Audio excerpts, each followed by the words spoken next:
Hi, I'm Jim Raffle, And I'm Shelby Sapusik. and this is the Jim and Shelby Show, the All Things Print podcast. And we are at CL Visual this week. It's the first week of November, and we're in Long Island, New York.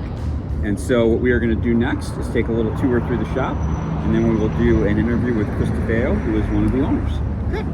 Let's Excellent. do it. Let's do it, yeah. So we're in the front office of CL Visual, and they are a vehicle wrapping company. So it's no surprise that we have the walls, even in the bathroom, we have everything wrapped. This is a Mad Hatter, Alice in Wonderland wrap. This is the front office right here, if you would follow me this way.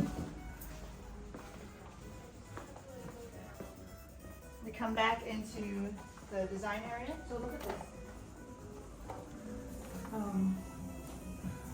And through this door.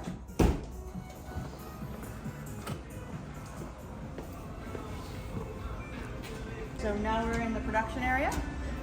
Maybe you can fan around. I am. We have we have a flatbed printer right back here. We do. We did not work on this week. That's all their stuff ready to ship out over there. Right. Lots of work tables, no surprise. Lots of wrap. Lots of media. And if we come back in here, this is our printing area. It's a cutter.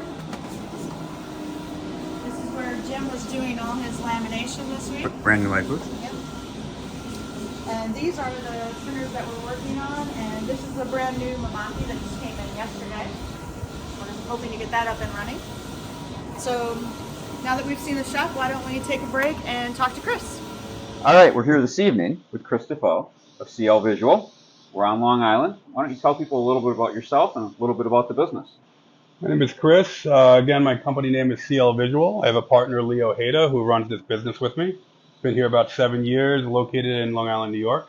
But we work nationally, and as I hope you get to see a little bit of the shop, you'll understand a little bit more of what we do, mainly wide format graphics. Okay, and we met you actually at 3M. Yes. We were there leading a color management professional CMP class for Printing United and Idea Alliance. And 3M brought you in, right? Yeah, I was invited by 3M. Thankful that I was. And, we use a lot of 3M material, so I got the opportunity to be brought in for that. And gave me the chance to meet you guys and get to this point. So now I believe you got that certification. I haven't paid attention to who went through and who didn't. But I know you also have the 3M professional wrap certification. Yeah, we're MCS certified company, which is their matching component system, Yep. which is a combination of 3M inks, 3M material, and 3M preferred installers. So you believe in certification I'm a certification guy. and training. Yeah, not to say that that's the only way that you can be good at something, but it shows that at least you have the guts to go through it and put the hard work in to get to a level of professional accreditation. Okay. And so we agree with that. I mean, it's actually one of our core principles within Colorcasters is certification. And so we believe a lot in education and certification. So maybe that's part of why we mesh so well. The other thing is I look around your shop for a company that's only been around 7 years, which is, I know, probably feels like a lifetime to Yeah, you, it sure but does. to guys like us who have gone out and done training, you're a relatively young company. Yes. And I'm looking around and you've got two, they're still relatively new, but they're at the end of life for you, color painters over here, right? Yep. Shelby's going to pan for us. And so one of those is pretty much out of service. It's going to be a parts machine just because of the amount of product you put through it. And then you've got the one that's still running. You've got the Mamaki we're standing in front of, which is brand new. Yep. There's a second one over there. There's a third one being put together out on the shop floor. Yeah. There's a brand new GTI light booth over here. And so you're obviously willing to invest in equipment as well. Yeah, I think the equipment and having the right technology is the lifeblood of a business.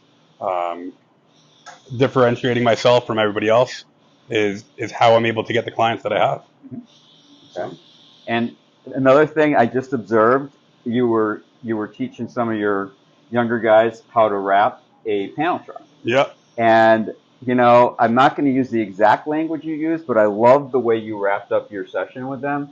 You said, look, you're going to something it up. Yep. And You're gonna mess it up. And we'll reprint it. Yeah. And then you're going to mess it up again, and we'll reprint it again, and eventually you'll just know how to do it. Yeah. And I love that willingness to let people make mistakes. Yeah. How are you gonna get where you need to be unless you make mistakes? If you're never allowed to make the mistakes, you're never going to get to a point of, I'll never say perfection, but you'll stop growing. Right. You're going to be limited where you are. If you're not allowed to climb that fence to the top, then you'll never know if you can get to the top. Absolutely. I get Right. it. I get it. So talk about color. How did your color journey start? So color has been, I'm a color guy. I consider myself a color nerd. I started in offset.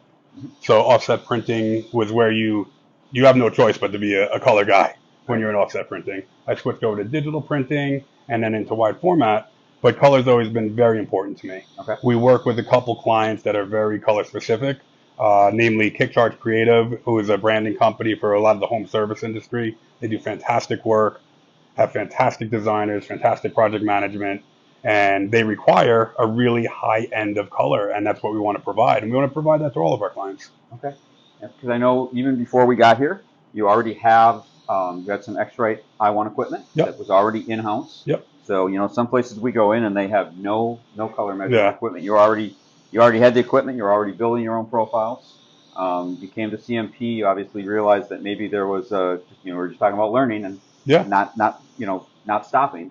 So you must have realized there was something we could do by coming in and helping you out. What was that? Well, we had some distinct challenges here, quite a few distinct challenges, and a lot of them related to file types. A lot of them had to do with the color of the machines and the actual gamut that the machine can produce. Even though we have the same machine, it has different print head lives. It has, they were gained at separate times.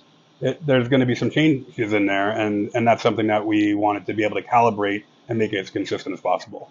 And one of the other things I like is you've already started asking us about how do we verify this? How do we know, should we recalibrate once a week, once a month? And we started talking about, no, use something like our spec check software or something like it, and something like the Nix instrument, and measure and let the measurements tell you when it's time, right? Yeah, absolutely. And the one thing I can say, even before we started here, we've had a lot of conversations. We've tried to fix some other issues that came up, and I like how you guys are supporting throughout. So obviously up to this time, you've been supportive, and then already you've mentioned, well, we'll keep a shared drive and we'll keep an eye on everything for you. Yep. So support throughout that as well, and support into the future, which I think is super important. Absolutely. So relationships are everything, and keeping this business going is very important to me. And color is a very big part of what we're doing here. It's obvious, yeah. I mean, you look around at the work that's being printed, and everything you print has a brand color on it. I mean, well, maybe 98%, Yeah, right? Yeah, absolutely. So, yeah. Is there anything else you want to add? Because I do have one more question. Well, let's shoot. What's your question? So we noticed that when you were marking up and labeling samples, you always used a purple Sharpie. Always. And you mentioned that purple was your favorite color. Purple is my favorite color. Why is purple your favorite color? I have no idea. But I absolutely love purple. My bedroom is lavender. I get in trouble at home for everything purple. I have daughters. I have 2 daughters, and I live with a house full of women. So their favorite color is pink. Mine's purple. It works out pretty good. Yeah. But everybody knows if it's something purple, it's mine. You don't mess with it. That's the boss. Whatever it says. If it's purple, I use purple tags on the computer, on email, on everything. That's how they know it's mine. All right. Well, before we go, Shelby from behind the camera, anything we should ask? Shelby says we're good. So Good. Thanks for joining us this week. Thank you for the opportunity. Appreciate it. You're welcome.